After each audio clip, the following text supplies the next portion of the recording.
Okay, here's another experimental setup. Today, I'm going through the rubrics from the Little Office of the Blessed Virgin Mary, the Benziger brothers 1915 version that I have available as reprints. So the versions I have is this little cut-down paperback with a nice illuminated manuscript cover. It's also available in hardcover. So that's the hardcover. You can see it's not anything to write home about. It's still a perfect bound book inside, but it's got a hardcover. Yeah, and importantly, the full version has this more brown sort of illuminated manuscript with the Mass of the Dead on the back, because it contains the whole thing from the original book, the Little Office and the Office of the Dead, and also a bunch of commemorations as well. So there's commemorations in the back for different saints if you want to remember different saints at Lauds and Vespers each day. So the most of the book will be the same on all the books, but watch, if you want the Office of the Dead, get this one. Yeah, this one's a handy one. I thought at the time, more people would just be interested in the Little Office, because that's my thing. Okay, so today, in the beginning of the book, there is a section about rubrics, and someone asked me to go through them, and so I did have a go at making a video. It surprisingly takes a long time to read through the few pages of rubrics. So it's in two sections. First of all, the rubrics, and then the ceremonial. The rubrics has 15 points, and the ceremonial has lots of points with lots of sub-points. So 27 points for the ceremonial. So actually, yeah, I think I'll do them separately and see how it goes. So, rubrics to be observed in reciting the Little Office of the Blessed Virgin. Number 1. The Little Office of the Blessed Virgin is essentially the same throughout the year. However, as Advent and Christmas have portions proper to themselves, it may be divided into 3 parts, like Gaul in Caesar's Gallic Wars. 3 parts. So, number 1 is the ordinary form of the office, which begins at Matins, the day after the purification. Now, what is the purification, you may ask? The purification is the feast now commonly known as the presentation of Jesus in the temple, which occurs on the 2nd of February. So, the ordinary form of the office begins at Matins the day after the purification. So you're looking at Matins on the 3rd of February. So that's ordinary form of the office, Office 1. Is it called Office 1 in this book? Yeah. Some things call it Office 1, some call it per annum or something like that. Number 2, second part, is the Advent Office, which begins with Vespers of the Saturday before the first Sunday of Advent. So Advent begins 4 Sundays before Christmas.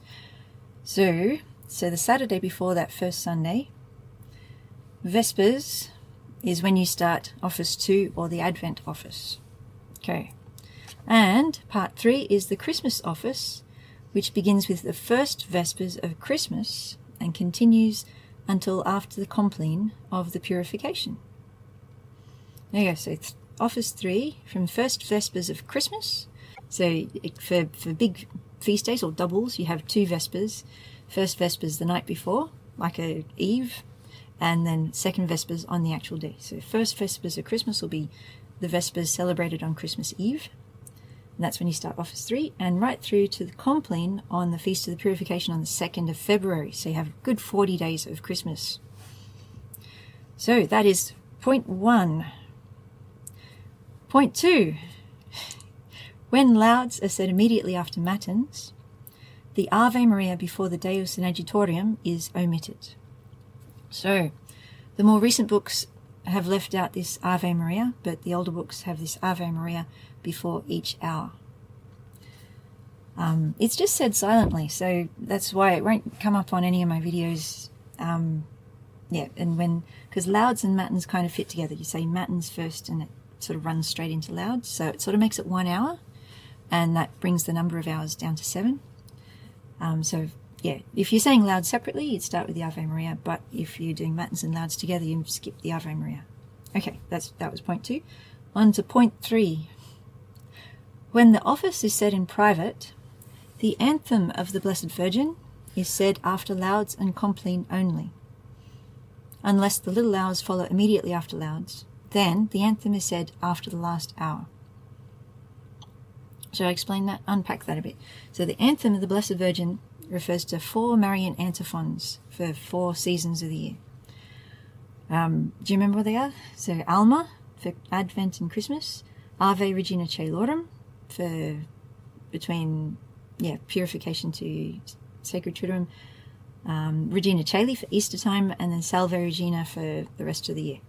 So there's the 4 Marian antiphons. In the latest office, they're only after Compline, pretty much. But this one's saying they come after Lauds as well. So, or unless because you can just do a whole lot of hours all at once, and people like bless this servant of God, John Bradburn, would do all the hours, from matins down to sext in the morning, because he had a very busy time looking after a leper colony. So if you have a busy life looking after lepers, you can do matins through to sext as well, or whatever fits. So in his case, he would, if he's following these rubrics, he'd finish up with the anthem of the Blessed Virgin after sext when he's doing it all together like that. Yeah. Okay, so the little hours end with an Ave Maria when they are said separately from Lauds or from one another. Yes, another thing that doesn't come up in the 1962 books. Vespers are also terminated by an Ave Maria when they are separated from Compline. So you end up with like an Ave Maria before and an Ave Maria after, unless you're stacking them together. Yeah. Oh, and it sounds like Vespers and Compline can go together too. Okay, so that's point 3. Point 4. When the office is said in public and discontinued after the recital of one of the hours, the anthem of the Blessed Virgin is always said. So, a public recitation, what would that be? Probably something at your local parish or something like that, I think. And then, because it's a bit more formal, this one recommends you finishing every hour with the little office, and with the anthem of the Blessed Virgin Mary. So, for a while there, I think I saw that out of context, and I put it in my PDFs at littleoffice.brent.ad.au that it's a laudable thing to finish every hour with the Marian antiphon, so with the separate booklets. I can't remember if I still got that, but I put the Marian antiphon in each booklet for each of the hours. Yeah. Number 5. If one or more of the little hours be said immediately after Lauds, the Pater Noster, the Our Father, and the versicle, which follow Fidelium Anime, etc., are said only after the last hour. Oh, that's handy. Pater and the versicle which follow Fidelium Anime are said only after the last hour. Oh, but that doesn't save any time. Okay, so because I started off with the 1962 books, so I'm sort of comparing it to that. They left out the optional extra paternosters and things like that. Here we go. Pater, Ave, Credo, Secreto. Okay, yes, I remember seeing the versicle was, may the Lord grant us his peace and life everlasting, except in Latin. So if you see that, this one just has Pater, Ave, and Credo. Yeah, if it's not actually printed on the end of each, they're saving space. Okay, so anyways, back to the rubrics part. So if you're putting little hours all together in a string, the pater and the versicle is only said after the last hour. Yeah. And is that after or before the anthem of the Blessed Virgin? I'm not sure if that's before or after the anthem of the Blessed Virgin. Maybe after? Yeah. Okay. Number 6. The anthem of the Blessed Virgin is said standing during Paschal time and from Vespers of Saturday until after the Compline of Sunday. So this is 2 different things. So all through Easter time, Paschal time, when you get to the anthem of the Blessed Virgin, you stand up or you're remaining standing. I think you're remaining standing.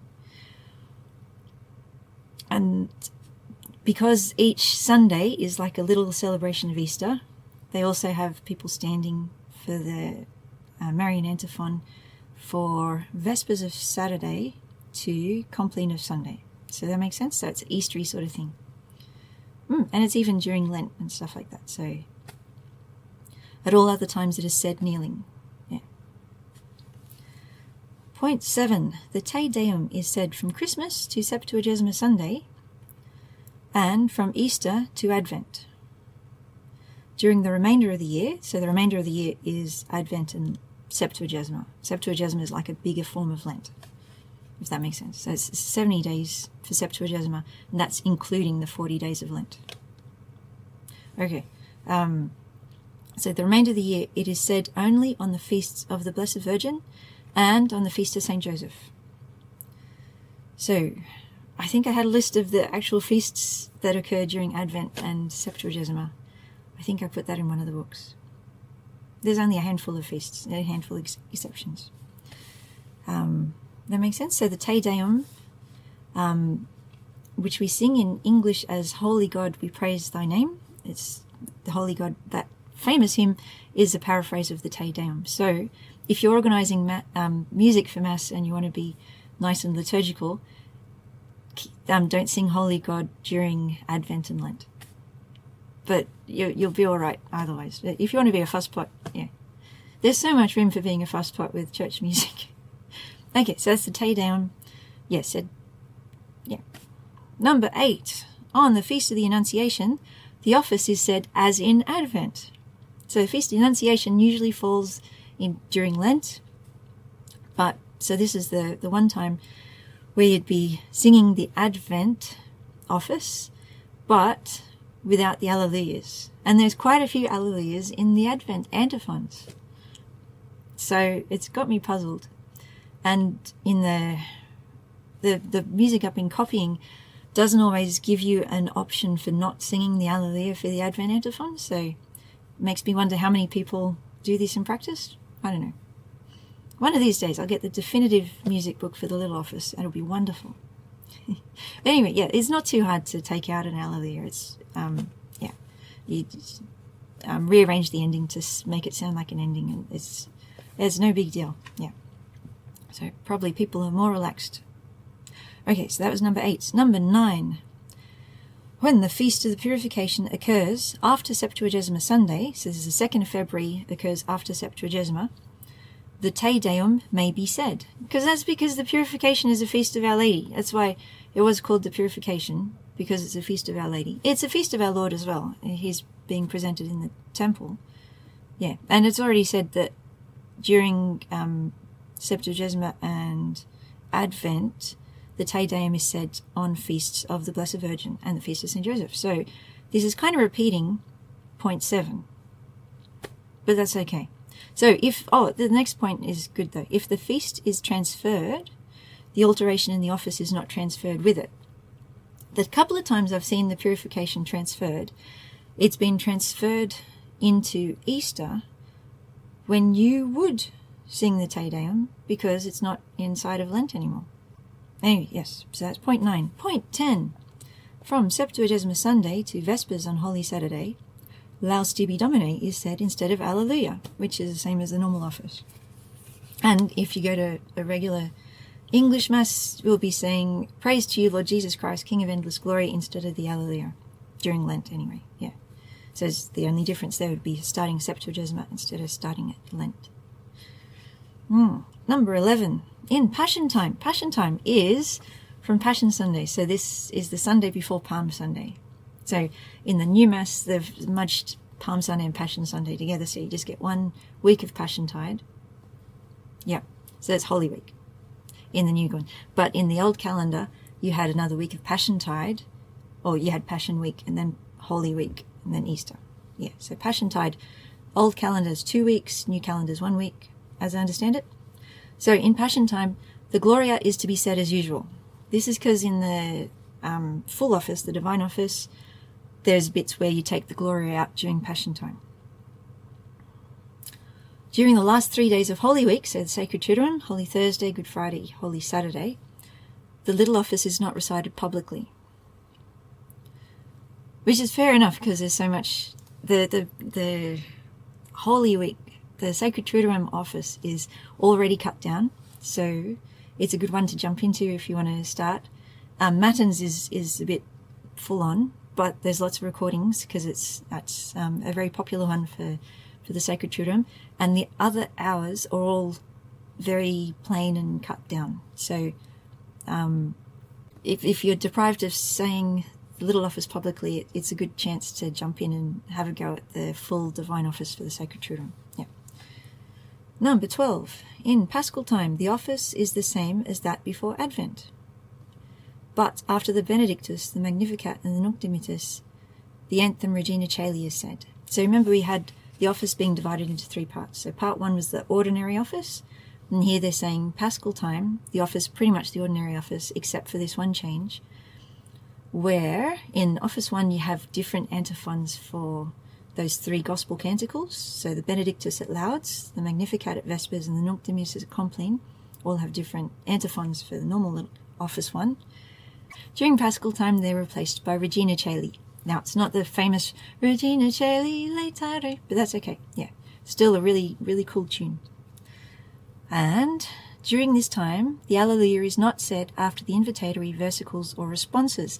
Now, again, it's not that we don't sing, there's a bit where we don't sing the Alleluia in Paschal time, but in the full divine office, they put Alleluias all over the place.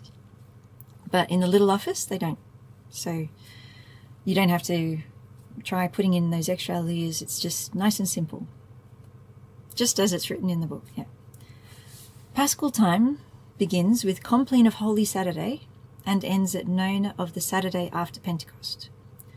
So this is 1915, so it's the old Holy Week, where the Easter Vigil will be said Saturday morning. And so you had the Easter Vigil finished with Vespers of Easter. Hang on, Vespers? Well, if you've been to the New Easter Vigil, the New Easter Vigil finishes with Lauds of Easter Sunday. So it kind of wipes out Compline. So the 1962 Holy Week, well, if you're going to the Easter Vigil, yeah, you won't sing Compline. But yeah, if you don't go to, it's not compulsory to go to the Easter Vigil, then you'd say Compline at home, and you could say the Little Office Compline of Easter. Yeah. Okay, and ends noon of the Saturday after Pentecost. So Pentecost is still Easter time, according to this. And you have a whole week, like an octave, of Easter stuff before you finally finish at noon of the Saturday after Pentecost. So then Vespers of Trinity Sunday will be getting back to normal without all the extra Regina Caelis. Okay. We're almost finished. Number 13 is the anthem Regina Caeli is said for the first time after the Nunc Dimittis on Holy Saturday, so it's Compline of Holy Saturday, and for the last time at Lauds of the Saturday before Trinity Sunday. So why are you saying not now known? They're assuming you're not saying it publicly where you might say it afternoon. So you just sing it after Lauds. With the previous provision, unless you're stacking all the little hours straight after Lauds, then you'd sing it after that. Anyway, yeah. So on Compline of just before Trinity Sunday, you'd be singing the Salve Regina. Yeah. But that makes sense. That's consistent. Okay. Number 14, the penultimate point. From the Compline of the Purification, the anthem Ave Regina is said instead of the Alma Redemptoris. So that's the other changeover. I think they've marked the other changeovers. Maybe. So Compline of the Purification, and so that's the 2nd of February again. This is kind of interesting because the day of the Purification is our last day of Christmas. So you're using Office 3. So it's an Office 3 Compline, except instead of going Alma Redemptoris like you would for the rest of Office 3, on the 2nd of February you finish with Ave Regina Caelorum, which is kind of cool. It means you have to have a separate CD just for the Purification, and a separate CD for Annunciation, and a separate CD for Annunciation in Paschal time, and yeah. Never mind, yeah. Last point, 15. When the commemoration of a patron saint is made, it should be at Vespers and Lauds, between the prayer which follows the Magnificat and the Benedictus and the commemoration of saints. So, unpack that a bit. So we have commemorations, not in the back of this book, but in the back of this book. Commemorations. So commemorations look like, well, I show it on the screen. Yeah. So here is a commemoration. Which commemoration should I pick? Oh, commemoration of St. Elizabeth, first Vespers. So commemoration is made of an antiphon, versicle, response, and a little collect. So that prayer is called a collect. So there's one for first vespers and one for louds and one for second vespers. So that's a pretty comprehensive. So if you wanted to commemorate Saint Elizabeth, it should be made at vespers and louds between the prayer which follows the Magnificat and the Benedictus and the commemoration of saints. So at vespers and louds in the 1915 books, they have a commemoration of saints, which is really cool. And I think I've made a video of it already. So that commemoration of saints is in the main part of the book. It's printed after louds and vespers. And so after that commemoration of saints, you do commemoration of Saint Elizabeth. Then you'd finish up with the Domine exaudi rationem meum et clamor meus stadfene. Benedicamus Domino Deo gratias, fidelium anime, misericordiam Dei requiescant in pace. And then your Pater Noster, if you're doing that way. Oh, that's right, we've got the prayer before and after the office too. But that will come in the ceremonial. It will go into more detail about when those are sung. So that is the end of point 15. So that is the rubrics part of the rubrics section, if that makes sense, to be observed in reciting the little office of the Blessed Virgin. So I hope that makes a bit more sense. It does assume a lot of knowledge, but it's aimed at religious sisters rather than lay folk in the early 21st century. Oh, it's not even the early 21st century anymore, is it? Okay, so I hope that helps. If you'd like more about the little office, I have a course on Udemy. So I hope this video helps you make sense of the little office and reassures you a bit about we're all doing the best we can, aren't we? So we might not have the perfect understanding, but every time we learn a little bit more, it should help us towards praying with the mind of the church and coming closer to Jesus through Mary. Okay, God bless. Bye.